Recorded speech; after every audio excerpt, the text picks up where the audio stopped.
Well, I'm here in Flatrock to find out how one local physicist is taking self-sufficiency to the next level. Let's go have a look. David Goodyear, so nice to meet you. Nice to meet you too.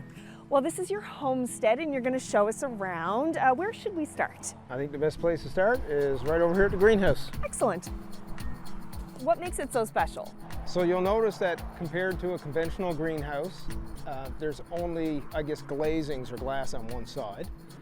So it's highly insulated everywhere, which means that it's able to retain heat way through the winter, into spring, all times of the year. The beautiful thing is about it means that we can grow year round here. It doesn't cost us any heat in the winter at all. It's all about the way that the greenhouse was designed, storing heat from summer in the ground and using it through the winter. How do you store the heat from the summer into the winter? In the summertime, a fan system pushes hot air underground and it comes out the other end cool. So it provides cooling in the summer, and during the time that you're cooling, it's actually just storing heat underground.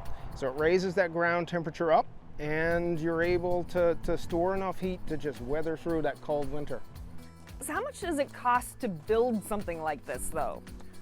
So at the time, I mean, I built it myself. So, you know, the labor costs are, I guess, is hard to include, but material costs from start to finish was somewhere around $12,000. If you start factoring in the cost of, I guess, growing food year round, you know, the operational costs are low, but you end up getting food year round. So I estimated that, you know, it had a payback of maybe kind of 5 to 6 years. Let's have a look. Oh, wow. Cucumbers, 4 varieties of tomatoes, 3 varieties of peppers, we got some fig trees, you know, lots of cool stuff. Even some ginger over there? We got some ginger root growing, yeah. Over the past several years, I've looked at, you know, the possibility of creating a model lifestyle that other people can follow and that maybe they can learn from, that, you know, that we don't need to necessarily depend on things coming from outside of the province. You know, we can depend on what we already have here. And we do have the technology. I mean, you can see it here in the greenhouse. And like, for example, these tomatoes were started in April and they're already ripe. And this is not, you know, the greenhouses of the past that everybody talks about. This is a technological, I guess, wonder of sorts. We can use it to grow year round, all kinds of crops, along with being able to store things. So outside we have strawberries. These were put in last year, and we propagated somewhere around 100 plants here, which gives us strawberries through the whole year. They're really far along. They are, actually. This has been a great spring for growing strawberries, especially. It's been quite warm. We got lots of potatoes growing. Potatoes a staple. Like the old traditional Newfoundland diet, we grow 4 different varieties, 2 different blues, a red and a white. And this is really just a storage crop. So this all goes in the cellar, and we store it for about 8-9 months.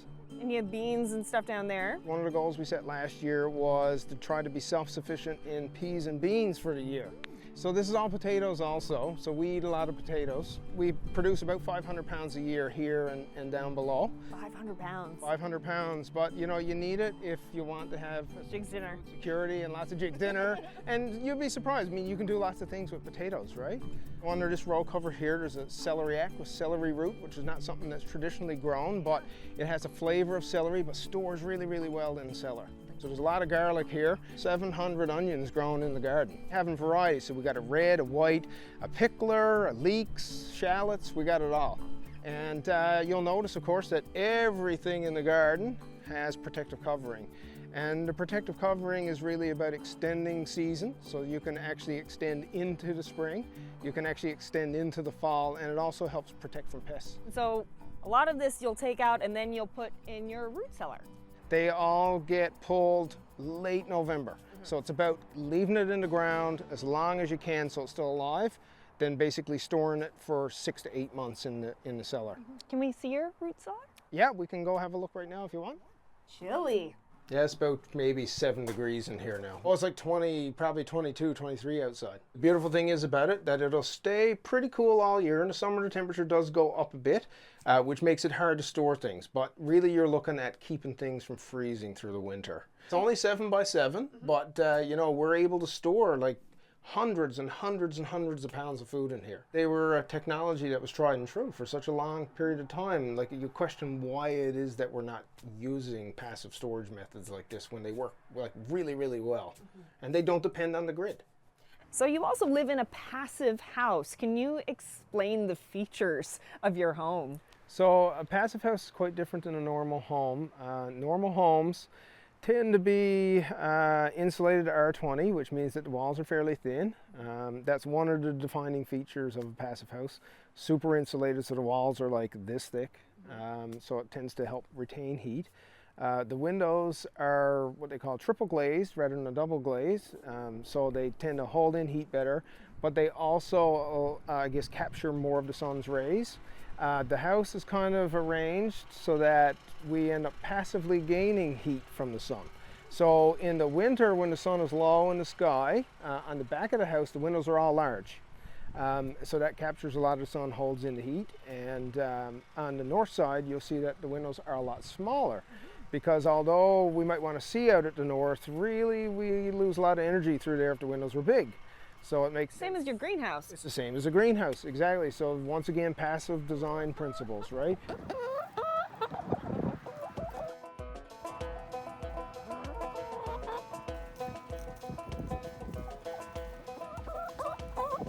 So this is your chicken coop, but it's more like a chicken hotel or a chicken resort.